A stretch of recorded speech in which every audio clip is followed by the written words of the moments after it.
दोस्तों, एक दिन मेरे दोस्त ने मुझे फ़ोन करके कहा कि दवाएं लेने के बाद भी उनकी मम्मी का बीपी बहुत ज़्यादा हाई है और नीचे नहीं आ रहा है। उनकी लाइफ के लिए हमें डर लग रहा है। ये कहते कहते वो रोने लगे। मैंने कहा चिंता मत करो, मैं एक नुस्खा बताता हूँ, उसे तुरंत बनाकर दो।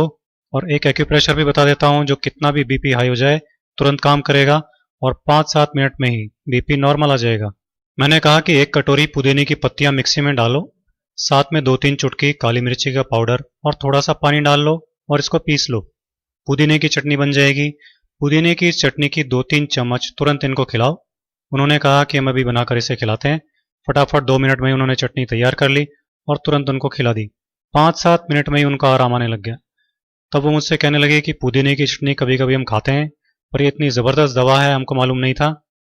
मैंने कहा कि ये घरेलू नुस्खे बहुत तेज़ी से काम करते हैं और बनाने और यूज़ करने में भी बहुत आसान होते हैं, लेकिन बस हमको इनके बारे में मालूम नहीं होता। नेचुरोपैथी और आयुर्वेद में इसको बहुत ऊंचा स्थान दिया गया है।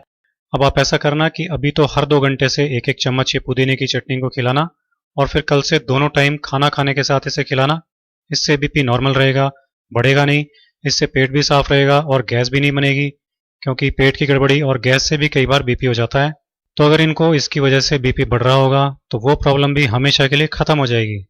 मैंने उनसे कहा कि ज़रा कपड़े सुखाने की 4 चिमटियाँ ले आइए ताकि हाई बीपी का एक्यूप्रेशर भी कर दें। वो चिमटियाँ ले आए। मैंने एक चिमटी उनके बाएं हाथ की बीच की उंगली में लगा दी और दूसरी चिमटी उसी हाथ की सबसे छोटी उंगली में लगा दी। इसी तरह से तीसरी चिमटी उनके दाएं हाथ की बीच की उंगली में लगा दी और चौथी चिमटी दाएं हाथ की सबसे छोटी उंगली में इस तरह से लगा दी। मैंने उनसे कहा कि जैसे ही आपको अनईजी लगने लगे तो आप बता देना, इनको उतार देंगे। 5 मिनट बाद ही उन्होंने कहा कि अनईजी लग रहा है।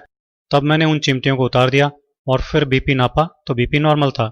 सब लोग ये देखकर चकित रह गए।